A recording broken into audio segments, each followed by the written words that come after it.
Hello കൂട്ടുകാരെ, എല്ലാവർക്കും സുഖല്ലേ? അപ്പോൾ ദാണ്ടെ ഇതുപോലെ ഒരു 3 ഉരുളക്കിഴങ്ങിലോട്ട് കുറച്ച് കടലമാവ് ചേർത്ത് നല്ല അടിപൊളി ഒരു റെസിപ്പി ഉണ്ടാക്കിയെടുത്താലോ?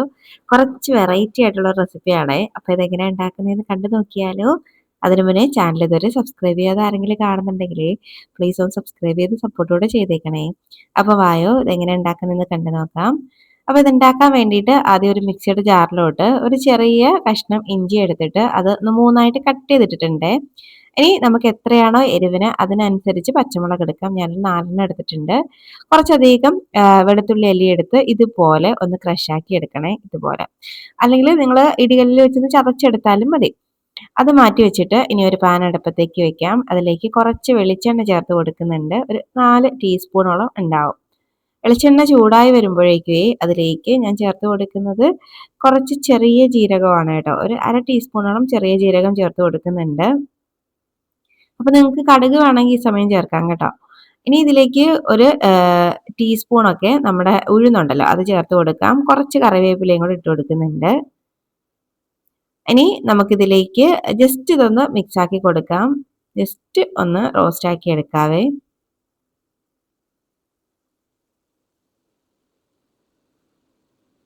ഇനി നമ്മൾ ഇതിലേക്ക് നേരത്തെ ചതച്ച് വെച്ച നമ്മുടെ ഇഞ്ചിയും വെളുത്തുള്ളിയും പച്ചമുളകും അത് ചേർത്ത് കൊടുക്കുന്നുണ്ട്. ആ മിക്സിയുടെ ജാറിൽ പറ്റി പിടിച്ചിരിക്കുന്ന എല്ലാം ഒന്ന് ചേർത്ത് കൊടുക്കുന്നുണ്ട്. ഇനി നമുക്ക് എല്ലാം കൂടെ ഒന്ന് മിക്സ് ആക്കി എടുക്കാം. ഇഞ്ചിയുടെയും വെളുത്തുള്ളിയുടെയും ആ ഒരു പച്ചമുളകിൻ്റെയൊക്കെ പച്ചമണമൊക്കെ ഒന്ന് മാറി വരണം. അപ്പം ഇഞ്ചിയും വെളുത്തുള്ളിയൊക്കെ ഇതുപോലെ പാനിൽ ഒട്ടിപ്പിടിക്കാൻ തുടങ്ങും കേട്ടോ, ഇതുപോലെ ചതച്ചതായതുകൊണ്ട്. ഇങ്ങനെ ഒന്ന് മിക്സ് ആക്കി കൊടുക്കാം.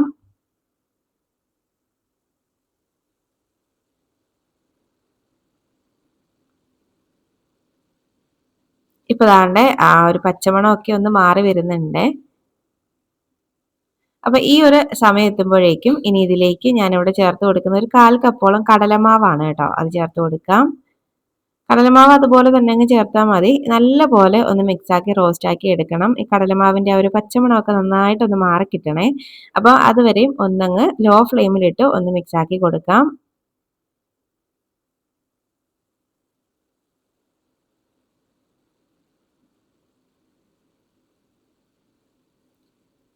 ഇപ്പൊ ദാണ്ടെ ആ ഒരു പച്ചമണമൊക്കെ ഒന്ന് മാറിയിട്ടുണ്ട്. ആ ഒരു സമയം ഇതിലേക്ക് ഒരു 1/4 ടീസ്പൂണൊക്കെ മഞ്ഞൾപ്പൊടി ഞാൻ ചേർത്ത് കൊടുക്കുന്നുണ്ട്.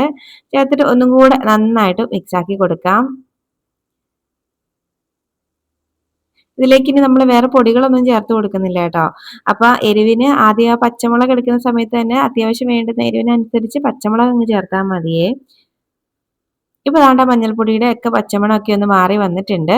ഈ ഒരു സമയം ഇതിലേക്ക് ഒരു 3 ഉരുളക്കിഴങ്ങ് ഞാനൊന്ന് വേവിച്ചെടുത്ത് അതൊന്ന് ഉടച്ചെടുത്തതാണ് കേട്ടോ. അത് ചേർത്ത് കൊടുക്കുന്നുണ്ട്.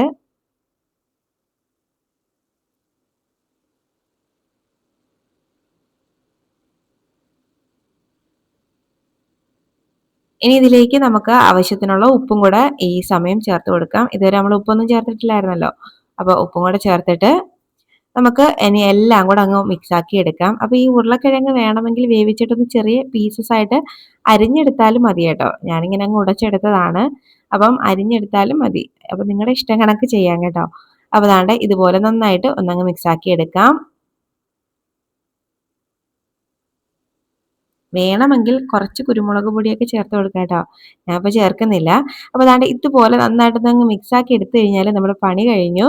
നല്ല ടേസ്റ്റി ആയിട്ടുള്ളൊരു സംഭവമാണ്. ഇതിൻ്റെ ടേസ്റ്റ് എങ്ങനെയാണ് എന്ന് ചോദിച്ചു കഴിഞ്ഞാൽ എനിക്ക് തോന്നിയ ഒരു കാര്യം ഞാൻ പറഞ്ഞു തരാം.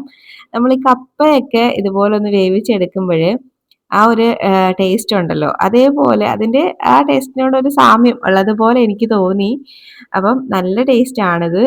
ഇതിൻ്റെ സൈഡായിട്ട് നമുക്ക് ചോറിൻ്റെ കൂടെയൊക്കെ സൈഡായിട്ട് വെച്ച് കഴിക്കാം. അല്ലെങ്കിൽ നമ്മൾ എന്തോത്തിനൊക്കെ ഫില്ലിംഗ് ആയിട്ടും ഇത് ഉപയോഗിക്കാം കേട്ടോ. അതിനും നല്ല ടേസ്റ്റ് ആണ്. ഒരു വെറൈറ്റി ടേസ്റ്റ് ആണ് കടലമാവൊക്കെ ചേർത്ത് ഉണ്ടാക്കുന്നത് കൊണ്ട് തന്നെ. അപ്പോൾ ഇത് റെഡി ആയിട്ടുണ്ട്. ഇനി നമുക്ക് ഫ്ലെയിം അങ്ങ് ഓഫ് ആക്കാം.